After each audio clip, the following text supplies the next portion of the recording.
لیکن آج جدھر نظر اٹھتی ہے نا انسان کی بستیوں میں، بے چینی، بے سکونی، بے اطمینانی، ہر آنکھ اشک بار، ہر دل بے قرار، ہر دماغ بدحواس، ہر روح سوگوار، حیات اور اس کی برنائیاں، جوانی اور اس کی انگڑائیاں، حسن اور اس کی حشر رضائیاں، تمام زندگی ایک عمر رفتہ ساز شکستہ، انسان کی زندگی ایک بھٹکا ہوا قدم بن گئی ہے۔ اسے پتہ ہی نہیں ہے میں کہاں سے آیا تھا، میں کہاں کو جا رہا ہوں، میں کیا کرنے آیا تھا، میرے ساتھ کیا ہو رہا ہے۔ وہ کہتے ہیں میں نے احسن بنایا، ایتھے گل ہی کوئی نہیں۔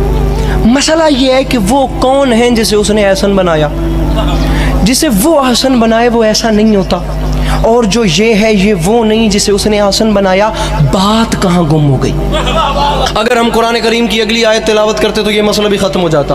وہ خالق فرماتا ہے لقد خلقنا الانسان فی احسن تقویم، پھر فرماتا ہے ثم رددناہ اسفل سافلین، پہلے ہم نے احسن بنایا، پھر ثم رددناہ، پھر پلٹا کر اسفل سافلین، بدترین شکل میں پیش کیا۔ نہ اس کے اچھے ہونے کی کوئی حد ہے، نہ اس کے برے ہونے کی کوئی حد ہے۔ ہم تمہیں دنیا والوں دونوں صورتیں دکھاتے ہیں، یہ اچھا بھی بہت اچھا ہے، یہ برا بھی بہت برا ہے۔ خدا کی قسم جب یہ برا ہوتا ہے نا، جب یہ برا ہو جائے تو حیوان اس سے شرمانے لگتے ہیں، پرندے اس سے گھبرانے لگتے ہیں، جانور کو اس سے خوف آنے لگتا ہے۔ کھڑے ہو کے بندہ سوال کرے علی عباس عسکری انسان سے حیوان کیوں شرماتے ہیں؟ میں تجھے بتاؤں، انسان سے حیوان اس لیے شرماتے ہیں، شیر درندہ ہے لیکن شیروں کے لیے نہیں، چیتا صفاق ہے لیکن چیتوں کے لیے نہیں، بھیڑیا خون آشام ہے لیکن بھیڑیوں کے لیے نہیں، سانپ زہریلا ہے لیکن سانپوں کے لیے نہیں زہریلا۔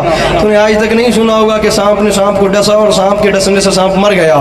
تمام دوسروں کے لیے زہریلے، خون آشام، اور خدا کی قسم یہ اس قسم کے وحشی ہیں، لیکن انسان جب اسفل السافلین اور بری منزل پہ آتا ہے تو اپنے ہی بھائی کا لہو پیتا ہے، یہ اپنے ہی بنی نو کی ہڈیاں چباتا ہے، یہ اپنے ہی گھر میں بیٹی جیسی رحمت کو زندہ دفن کر دیتا ہے۔ جب یہ برا ہو جائے تو اس کے برے ہونے کی کوئی حد نہیں، لیکن پھر خدا کی قسم تاریخ کہتی ہے جب یہ اچھا ہوتا ہے نا تو کبھی شہ سوار برق رفتار ہوتا ہے، کبھی انجم شکار ہوتا ہے، کبھی تہذیب کا دیوتا ہوتا ہے، کبھی ارتقاء کا پروردگار ہوتا ہے۔ بلند ہوتے ہوتے اتنا بلند ہو جاتا ہے یہ حضرت انسان کہ وہاں سے آگے وہ منزل آ جاتی ہے اس انسان کی بلندی کی کہ جہاں سے آگے جبرائیل کے پر جلے وہاں سے آگے اس کی نالین جاتی ہے، جہاں سے آگے جبرائیل کے پر جلے وہاں سے آگے اس کی نالین جاتی ہے۔ کبھی حیوان شرمانے لگتے ہیں، کبھی فرشتے سجدہ کرنے لگتے ہیں۔ احسن تقویم اور اسفل سافلین کو انسان دو ناموں میں تبدیل کر دیتا ہے۔ سمپل سی بات ہے، ایک کو یزید کہتے ہیں، دوسرے کو حسین کہتے ہیں۔